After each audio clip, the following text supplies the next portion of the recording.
Hi, good morning, everyone, or good evening, wherever you are. We had a beautiful call with Jack yesterday. I'm about to go to the gym in a minute, but I wanted to make a quick video on phobias and Susan's beautiful question yesterday, and what I thought was Jack's response was uh, was appropriate, and I'll explain why. From my point of view, the I used to have a public speaking phobia. Terrified. I did, the reason I got into NLP, hypnosis, all the stuff that I'm in right now, even the principles, was because I wanted to be a public speaker. I was terrified. The first public speaking event I went to that I was invited to speak, I ended up vomiting on myself in the car, and I called and canceled, and they were so upset that I did that. And I was so embarrassed, and I was so mad at myself, and I finally had an opportunity to be a public speaker, and I failed. So the next week I went to an event I wasn't speaking at, and I sat in the back where people who came in and entered as guests, to hear the person speak were walking in, and I wanted to know what number scared me. What was the amount of people that needed to come in for me to start to have my public speaking phobia, right? And it was about the ninth person where I'm like, oh, this is getting a little scary. And it was about the 12th person. I'm like, oh, okay, this is it. It was on a number 14 that scared the shit out of me. And what ended up happening is I saw the self-reflective nature of myself, my self-inquiry at that time, that I made up a number called the number 14 that I was afraid of. And then I searched for so many years to try to find a solution to my fear, to what I made up called the public speaking phobia after the number 14 and above. It changed after that. Something shifted in me, right? What the principles point to, the most important aspect of the principles, is the self-reflective nature of the inquiry itself. Is this really true? Is it always the number 14 that is, when that's available, you get scared? Well, no, because there were times where there was 8 people in the room, I was scared. There was times where there was 12 people in the room, I wasn't scared. And so it loosened the grip of my connection to thought. It loosened that grip. It loosened the grip of what I believed, how reality actually worked. And when Jack spoke yesterday, that's what I think he was pointing to. He was saying, well, of course it looks real to you right now. Well, that's why you can't get out of your house. And that's what happens. When I was afraid of phobias, that's what happened. I was afraid because it was a real phobia, right? The danger, though, with asking teachers, gurus, and people that we look up to, is it sometimes what I was, and I'll tell you from my experience, it stopped being a self-inquiry. It was, I have a phobia, I'm going to ask a teacher, and I'm going to see if their answer satisfies my ego. It satisfies the answer I'm looking for.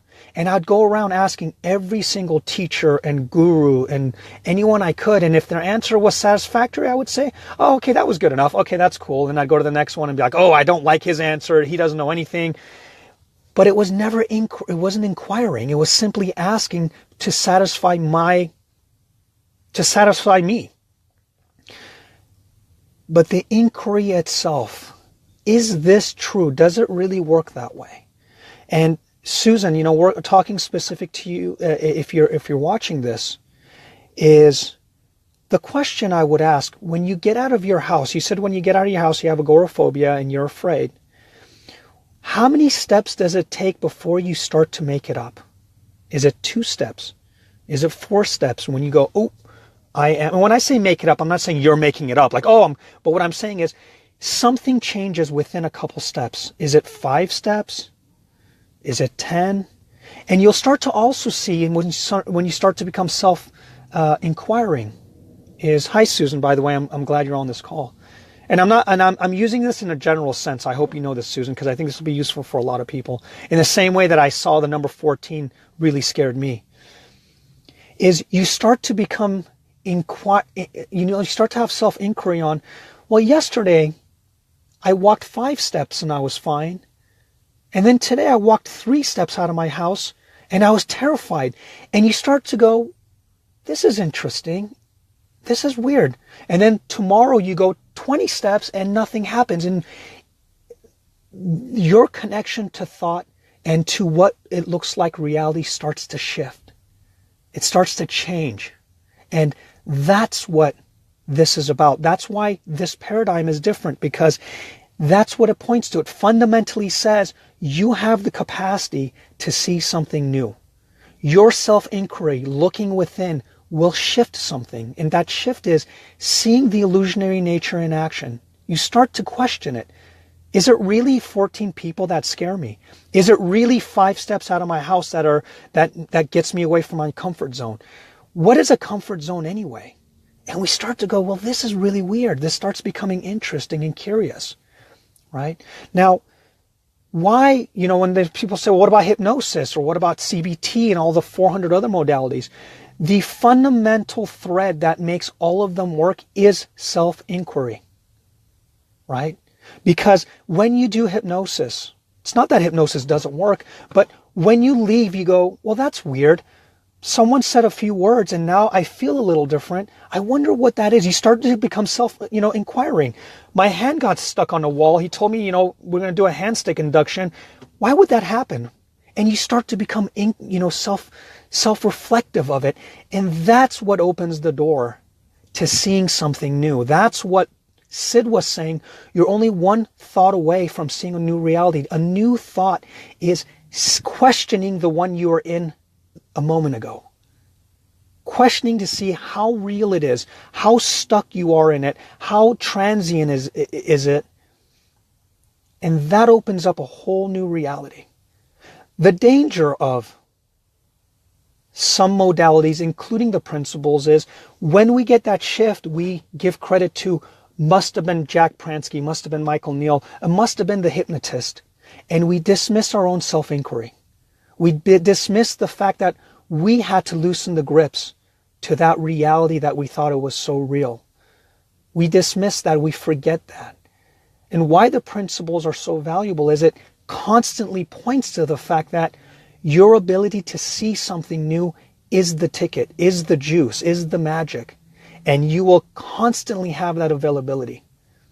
You have that right, you have the God-given right to see something new, to see it with a fresh pair of eyes. And so, when we talk about phobias and we talk about whatever, what that phobia did for me and that self-inquiry did for me, I started to question other parts of my reality too. Is my relationship with my wife as bad as I think right now? Is my relationship with my employees or my job, is my job truly stressful? I started to see I could be self-inquiring in all aspects of my life. And the more I looked within, the more answers started to show up in a gentle fashion, in a different way that I didn't know possible when I was looking for answers from my teachers and my books. And all right, well, I'm waiting for, I'm waiting for an insight, and it never came until it became a gentle inquiry. Matter of fact, sorry for the long, video. If you guys are enjoying it, I appreciate it. I remember, sharing this at the recovery center, and a couple of the clients in my group said, yeah, and that's why I don't like labels. That's why I don't like therapists. And I said, stop right there. Now you're going away from self-inquiry. Now you're saying labels are terrible, and you're putting a label on people who put labels on people. That's not going to get you a deeper relationship to where you're at. The therapists are doing the best they can. They are also self-inquiring, and that's where they got. But why this is useful is you start to become compassionate for other people, where you go, oh, well, they're labeling because that's how it looks to them right now. Oh, that's kind of what it does. And then you start to go, oh, then I don't really need to do labels. And it becomes a gentleness instead of a, well, why did they do it this way? Or how come they're not seeing it my way? Or, even some gurus in our community, they get a new insight and they go and say the other people are doing it wrong. That's not inquiry. That's just ego. And inquiry would be, I'm free from the illusionary nature I had a moment ago. Wow, what a blessing. What a cool way to share this. Now take that and take the other way, which is, I have a new insight and man, they're doing it wrong. Wow, I just got something new and that other person is a moron. They're not doing it right. The old guard, the new guard, those people are doing it wrong. That's not inquiry. You didn't learn anything new. You will know when you have a gentle insight because you will have more love for others. You will have more compassion for your innocent misunderstanding as well as other people's innocent misunderstanding, their innocent journey. And then you also will have this compassion that you can find inquiry whichever way you go. If someone wants to go on a hike, they will become self-reflective and see something new. If someone says, I'm going to go see my dad at in the graveyard, right? Because there's an opportunity to be self-reflective. I would never say, well, you don't need to do that, or you don't need to you don't need to go to meditation. Well, who the hell am I to tell them where to go? They will be self-reflective where they find their sense of peace or their connection to whatever. And if it happens to be for them to go to a hypnotherapist, by all means, go to a hypnotherapist. What I know is that they have the God-given right and capacity to be self-reflective. So don't be afraid if someone wants to go do it a different way. They don't need to sit at my seminar or in my class to become self-reflective. I know they have that in them, so it doesn't matter what they do. And that was my biggest insight, because I was very militant. You're doing it wrong. You shouldn't go to a therapist. You shouldn't go to a counselor. You shouldn't go there. But I point people now, wherever you go, just know you have that capability to see something. You have this availability for fresh thought at any time. So go explore, go see the world. It will come. So, for Susan and for me and for everybody else, don't worry about what the gurus say. Because if you're upset at the gurus, that means you just aren't giving yourself the time to see it for yourself. You're blaming him for not seeing your own insights. You're blaming him for not giving you what you needed, as if it's his responsibility. You have it in you already. I have it in me already. Everyone on this call has that capability. Just start questioning the truth of that thought. Start going in that direction and see what you see. And that will also what we call grounding. That what gives you your grounding. Your own journey, your own seeing is what you start to share with others. And there is no need to be sorry, because Susan, I really appreciate that. And as Mel said, we're doing the best we can. That's exactly what it is.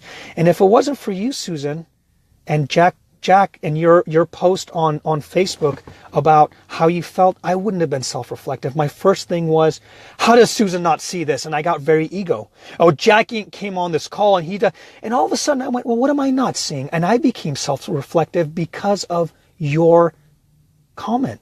So you're actually a part of my waking up, Susan, and you don't even know, right? Because I was able to become self-reflective in that moment because of your comment and Jack's, so it just woke me up and went, oh, I can be self-reflective even when I'm in my ego. This is cool. And I get to wake up every single moment in every light that shows up, in every environment that shows up, because that is what the game is all about. That's all I have. I'm going to go work out, and I love you guys. And Susan, you're the best. You're I can't thank you enough for being courageous. And everybody else that was here. Johnny said, I tend to become a bit too analytical as opposed to curious or, being in inquiry. That's exactly right. We become analytical, and that person needs to tell me how to do it. If Michael Neal doesn't give me the right answer, or Jack Pransky, that's not being curious. That's satisfying the space that we are trying to alleviate, not realizing that they're going to give us an answer, and it's our job to look within to see if that answer feels right. And the feeling right is an inquiry. And I love you guys all. Thank you for listening. Maybe I'll do a Zoom call around this, and or anything. If you guys are game for a Zoom call soon, let me know. And Talk to you guys soon.